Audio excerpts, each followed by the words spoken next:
Assalamualaikum warahmatullahi wabarakatuh. Perkenalkan, nama saya Febrin Abdul Rahim dengan NIM C0D023031. Di sini saya akan membahas materi tentang menghitung dan mencatat secara akuntansi mengenai angsuran pajak. Adapun konsep perhitungan dan pencatatan PPh Pasal 25. Yang pertama, pajak penghasilan Pasal 25 merupakan salah satu pasal dalam Undang-Undang Nomor 10 Tahun 1994 yang dimaksud untuk meringankan beban warga negara dalam membayar pajak terutang. Cara yang diperkenalkan adalah mengangsur hutang pajak dalam tahun pajak. Yang kedua, angsuran PPh Pasal 25 dijadikan sebagai kredit pajak terhadap seluruh pajak yang terutang atas seluruh penghasilan wajib pajak pada akhir tahun pajak. Pelunasan PPh Pasal 25 dilakukan oleh wajib pajak pada masa bulanan dan akhir tahun. PPh Pasal 25 pada masa bulanan adalah angsuran PPh yang diperkirakan akan terutang dari wajib pajak pada akhir tahun. Wajib pajak yang harus memperhitungkan, membayar dan melaporkan PPh Pasal 25 masa bulanan adalah wajib pajak perseorangan maupun badan termasuk BUT. Adapun mekanisme pengkreditan pajak. Tata cara pengkreditan pajak masukan berkaitan erat dengan kondisi faktur pajak sebagaimana diatur dalam Pasal 9 Undang-Undang UU PPN.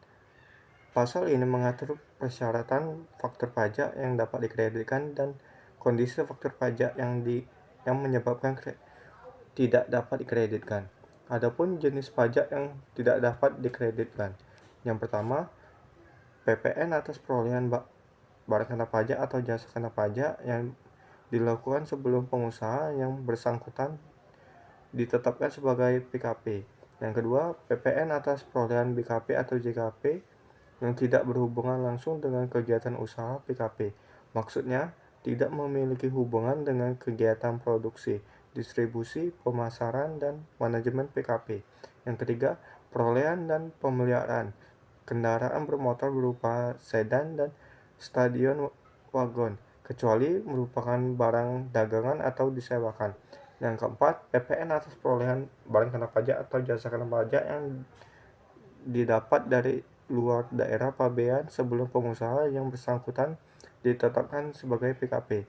Yang kelima, PPN atas program BKP atau JKP yang tidak memenuhi ketentuan pada Undang-Undang Nomor 42 2009 tentang PPN dan PPNBM Pasal 3 Ayat 5 atau 9, atau tidak mencantumkan nama, alamat, dan nomor pokok wajib pajak atau NPWP pembelian atau penerima BKP atau JKP.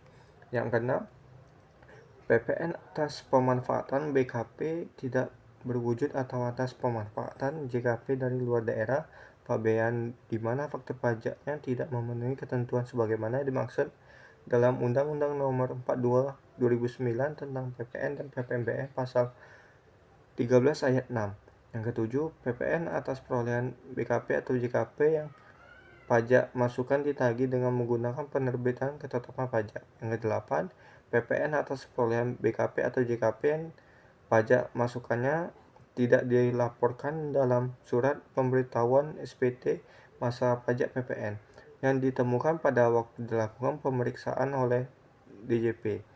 Yang kesembilan, PPN untuk perolehan BKP yang digunakan sebagai barang modal atau JKP sebelum PKP melakukan kegiatan berproduksi. Yang ke-10, faktur pajak masukan yang sudah melebihi batas toleransi pengkreditan yakni 3 bulan, pajak masukan yang dapat dikreditkan tetapi belum dikreditkan dengan pajak keluaran pada masa pajak yang sama, tidak dapat dikreditkan pada masa pajak lebih dari 3 bulan setelah berakhirnya masa pajak yang bersangkutan.